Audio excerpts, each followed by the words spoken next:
company. But before we end the show, let's try and get Mr. Abayomi Olokun now. Let's see if we can have this conversation this time. Can you hear me? Yes, I can hear you. Good afternoon. Good afternoon. So, we're talking technology here, and, we know this is also a form of technology, and that's for the digital assets. But let's look at, sandboxes. We know the Securities and Exchange Commission and the CBN, they have sandboxes to help, some of these companies integrate, into the financial services system in a safe way. How would you, describe, the sandboxes so far and the impact on the financial services sector in Nigeria so far?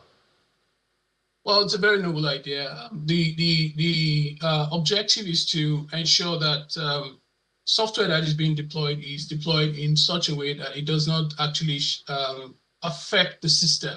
So when you sandbox, you're trying to make sure that the resources needed by that software to run is the only resources available to it in a limited space. So that way you can actually deploy the solution in a very secure way without actually exposing the system, right? So if the system is faulty, it is going to be, all the faults will be contained within its own sandbox.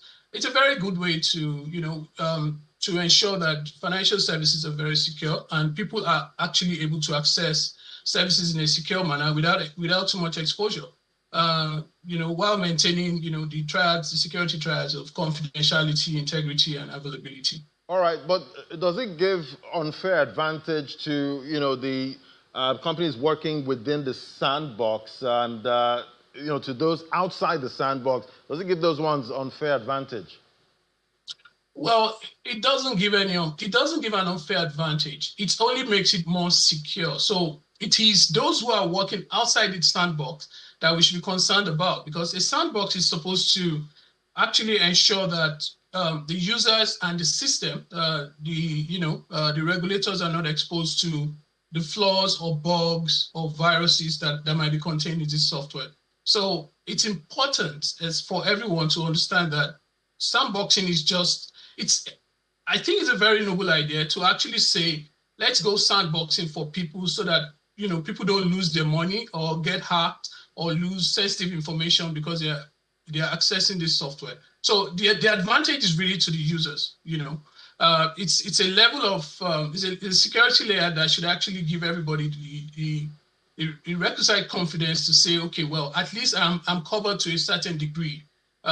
Things can't really go wrong if I use this system, because the government is guaranteeing that I can actually put my money there.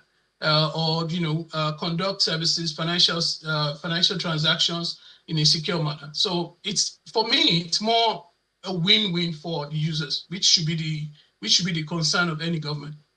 All right, definitely we keep watching, because the fintechs keep springing up in the country and onboarding new users, and most of these startups raising capital at this point. But we'll keep tracking and see how they grow. But thank you so much for joining us. That was Abayomi Olokun, an IT entrepreneur. Thank you for coming on today.